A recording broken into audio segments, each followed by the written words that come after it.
On this episode of NTD's International Roundtable, Hispanics in the military, stories of great courage. When it comes to serving our country, the participation of Latinos in military service is profound. There are a total of 314,000 Hispanics in active duty and 1.3 million veterans. The long history of Hispanics serving in the military goes back to the Revolutionary War, the Civil War, World War I, World War II, Korea, Vietnam, Operation Desert Storm, Afghanistan, with outstanding, legendary heroism. Many do not realize Hispanics are the fastest growing population in the military, making up about 16% of all active duty military, according to the Department of Defense. In this episode of International Roundtable, you will meet Eric Lionheart, a distinguished Mexican-American Air Force veteran and elite combat air controller. His heroic actions during a 4-hour firefight in Afghanistan, saving the lives of his Special Forces team, earned him 2 Bronze Stars, one with Valor. He is now the founder of the First There Foundation. Also, Rafael Béjar, Director of Outreach of the Texas Public Policy Foundation, who has researched the history of Latino military service. He shares a powerful insight into the journey and story of those men and women who serve, have served, and some who tragically gave their lives on behalf of our great nation. As we approach Memorial Day, stories of valor, pain, courage, and inspiration.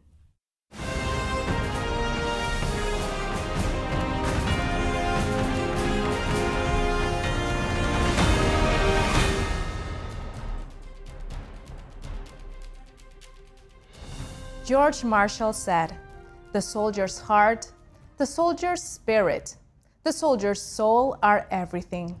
Let's hear the words from a Hispanic soldier who carries the painful memories of that service.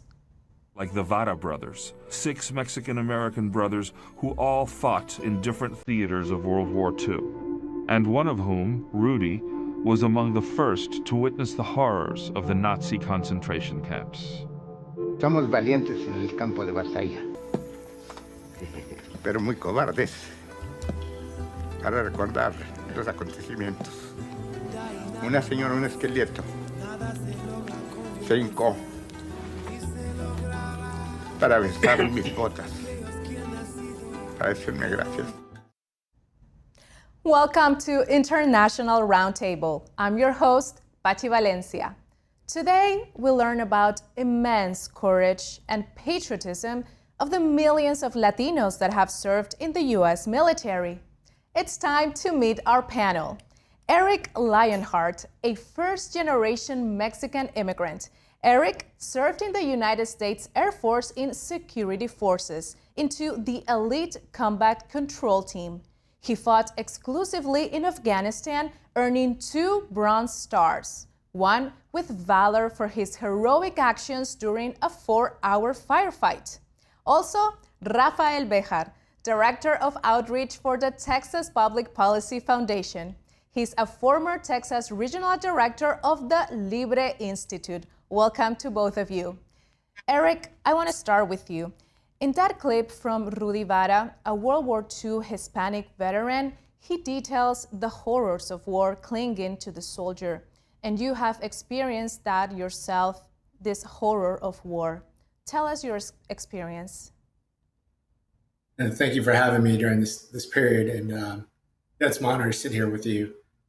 Yeah, war was, I think as a young man, everybody wants to see what they're made of, and go to war. When I joined the Air Force when I was 20 years old, I had no desire to join the military. I just wanted to get my college degree and get out. And 9/11 took place on my second enlistment, and it just sparked every patriotic bone I had in my body. And I wanted to go fight. Luckily, I met an Air Force combat controller, and he said, "Hey, man, we got these guys here in the Air Force. You should do that." And that's how it started. And I couldn't wait to get into war. I couldn't wait to go fight.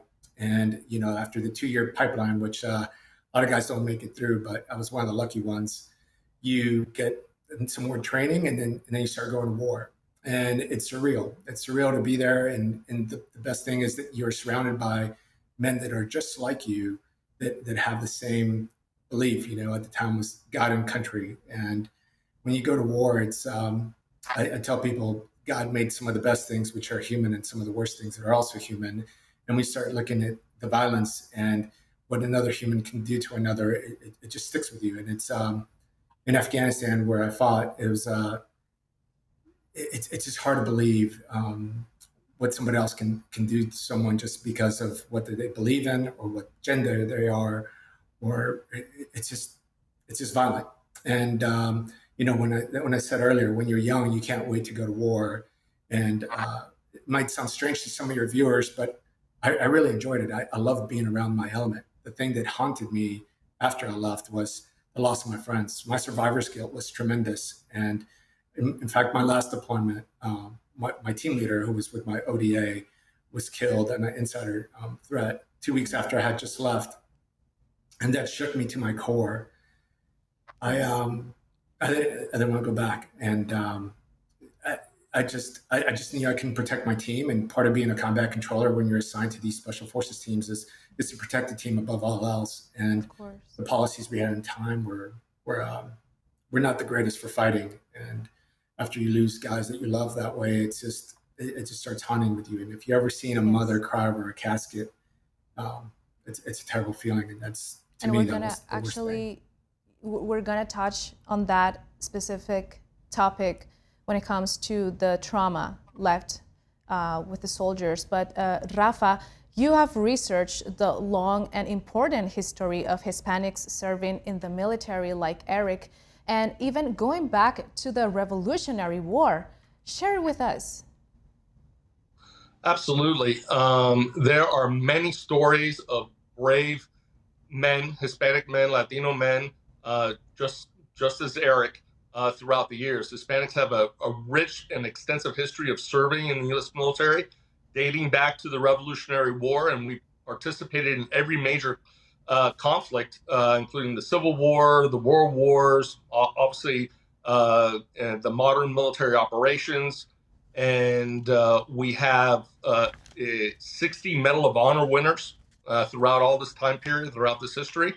And it's through their blood, sweat, and sacrifice that Hispanics are an integral part of the American story.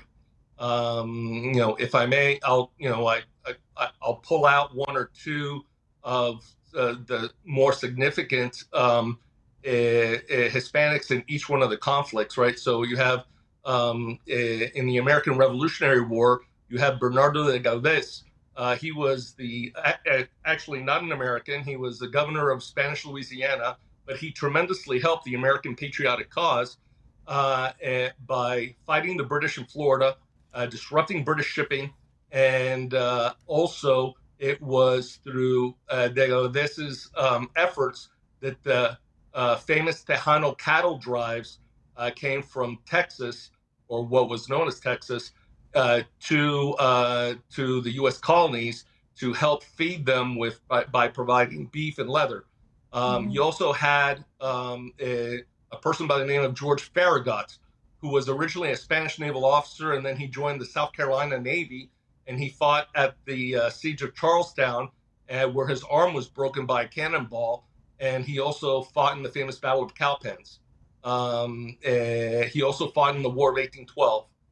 Moving forward, we have in the Texas War of Independence, you have obviously the very famous Colonel Juan Seguin, who was the leader of the Tejano forces, who fought alongside the Anglo-Texians to win independence for Texas, right? They did a lot of the scouting and the guerrilla war to keep the Texian forces alive, and they fought in the Battle of San Jacinto, which defeated the Mexican General Santa Anna.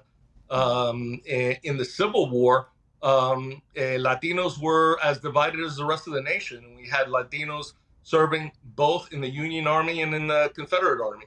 And you had whole companies of Hispanics, mainly formed in Texas and California. One of them is Admiral David Farragut, who's actually the son of the George Farragut, who fought in the American Revolutionary War. And he's a famous naval officer, and he commanded the Union naval forces at the Battle of Mobile. And he's very famous for issuing the command, "Damn the torpedoes, full speed ahead."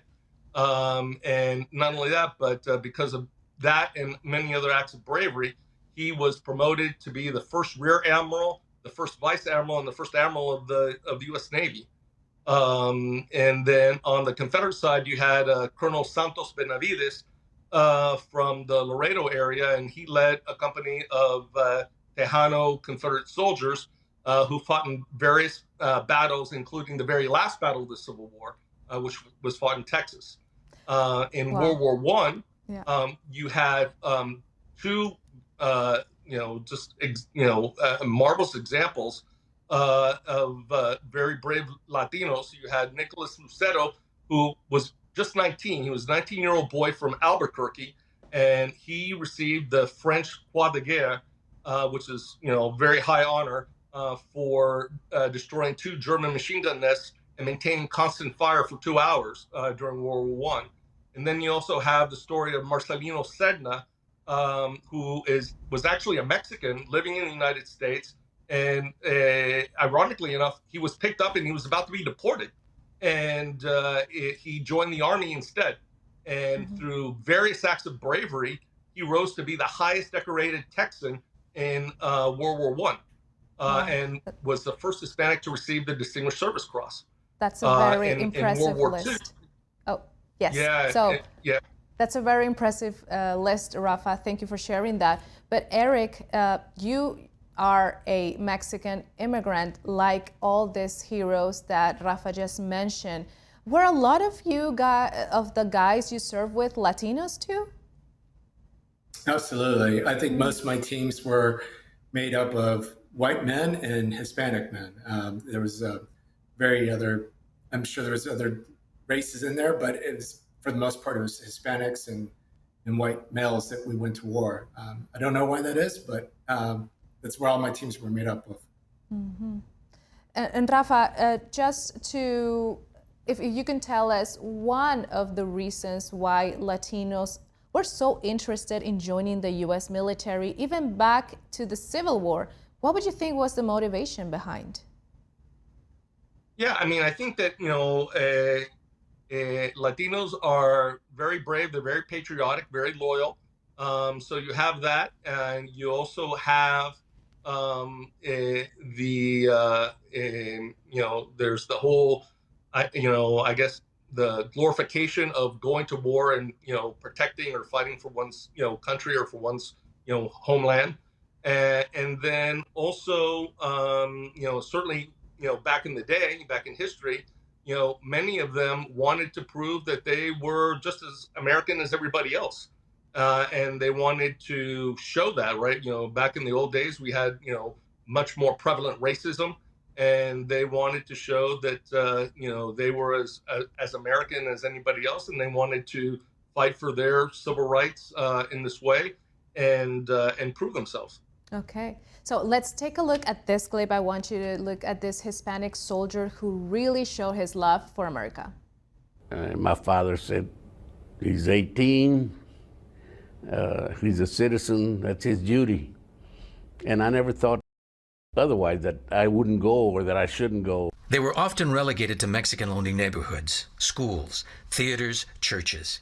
Yet hundreds of thousands of Mexican Americans signed up to serve in World War II. If you look at the statistics, you would have to conclude that 375 to 500,000 estimate out of a 2.69 million population is extraordinarily high. And remember that you also have Mexican American women serving in the armed forces, as well as Mexican nationals. I had friends from Connecticut, Arkansas, California, Arizona, just all over the state. I felt like I belonged to this family. Families with names like Correa and Ramirez sent all of their sons and even their daughters to join the Army, Navy, Marine Corps, and the Air Corps, or do their part here on the home front, giving so much, even their lives for this country. For many, The armed forces turned out to be a great equalizer, and as you will see, gave returning veterans the courage off the battlefield to fight for equal opportunity. And we will come back after this.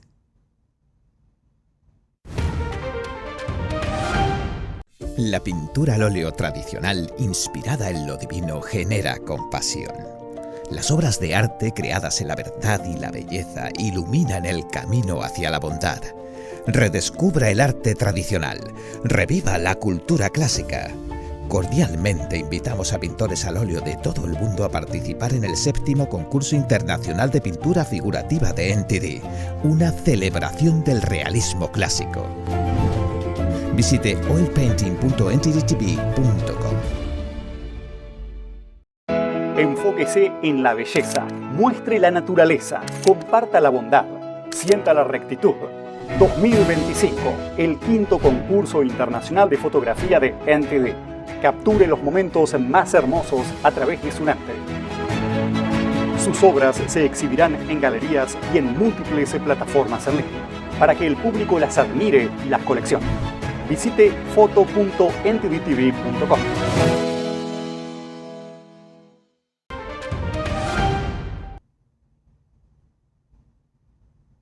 Welcome back to NTD's International Roundtable. I'm your host, Pachi Valencia. Eric Lionheart, you've been awarded 2 bronze medals, and we're also joined today by Rafael Béjar, Director of Outreach for the Texas Public Policy Foundation. Eric, I just gotta ask you, tell us what was the motivation to enter into the military? I didn't like that our country was attacked.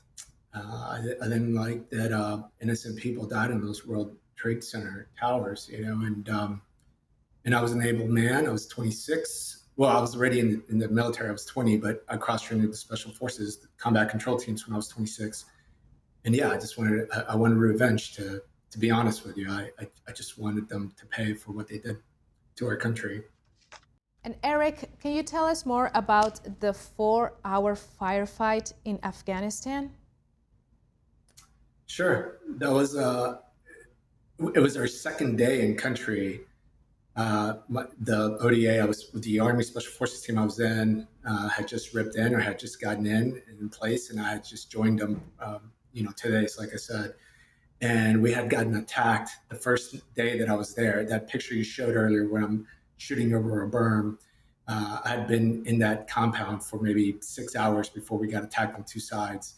So the next morning we went out to introduce ourselves to the village that shot at us. And we took off early in the morning, about 4 or 5, it was maybe 5:30 in the morning. We started walking down. And it's not like the movies. You're kind of just walking there, and this place was only maybe 1 kilometer away, maybe 2. And as we come over the hill there, you hear this very distinct sound of gunfire, and when you hear these rounds coming over your head and smacking against the walls behind us and to the ground, it was funny. We all kind of looked at each other for a split second. We couldn't believe we were getting shot at, so we ran down and we started trying to identify the enemy. And unfortunately, when you're in Afghanistan, nobody's wearing a uniform, so it's not that easy.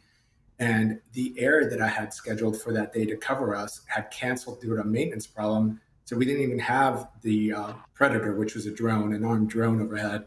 I get on my radio to establish the troops in contact and get us air support. And the guy at the dispatch center, if you will, says, "Hey man, your air's canceled. We're scrambling jets to you right now." And we had 2 different elements. We're taking fire from 2 different sides. Let's just say the north and the west. And the next thing I know, we were the first team out, I think. So they sent so many aircraft to my position. So I had surfaced at 37,000 feet. So I had from ground level to about 5,000 feet, we had helicopters, we had Apaches, and then above them we had another drone. Above then I had F-16s, and then it came in with F-18s, and above them I had a B-1 bomber. So imagine if you're familiar with like buzzards, right? They're just flying in circles. Well, now you have aircraft do the same thing. And my job as a combat artillerist to inflict the airspace by altitude, and then I'm on track of where my teammates are. So we're shooting and moving, plus I'm keeping track of where all these aircraft are at, and where, if they're leaving to get more fuel, if they're coming in, if I got to clear them out for gun runs, or if I'm going to drop a bomb, how it's, if this aircraft is delivering this ordnance, it's not going to go through another aircraft below them. So, and we have one of this short clip of you telling the story. Let's take a look. So we flare in, we land. Rush gets up and he's helping me unload my bags. And then as he's helping me unload my bags, I look up and my ODA is sitting there, right? And we're in the middle of Afghanistan. It's like the mud walls, and the dudes are just staring at me. They were bearded out and my beard was just coming in. So Chris helps me unload my bags and he goes, he's like, all right, man. He's like, don't suck and don't die. I'll see you in 6 months. And I was just like, okay. And then he leans again. And I thought he was going to give me some better advice. And he says, if it gets really bad out there, crawl into a ball, start crying, and someone with a gun will come save you. And I was just like, what the f***? Like, are you serious? That's your... So then he leaves. And I was like, okay. And I turn around and my ODA's there. And I was like, all right, let's go to war. Eric, what does one have to do to earn a Bronze Star and with valor? Well, I think a lot of us, when we go, we don't do it for the medals. That's just an extra, it's a sprinkle onto my career. And the team actually puts you in, because I wasn't an Army guy. I was attached to their team. After that firefight that I just told you about, when I got back home, my commander said, "Hey, man, your team put you in for a Bronze Star with Valor." For that fight. So, I was very thankful and pleased.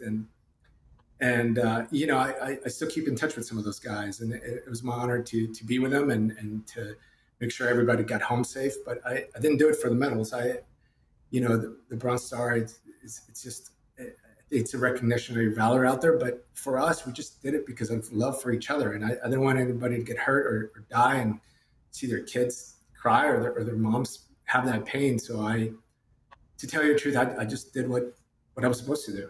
Mm-hmm. And Rafa, this kind of courage of Hispanics in war, like Eric, you've said you have seen it going back to the Revolutionary War.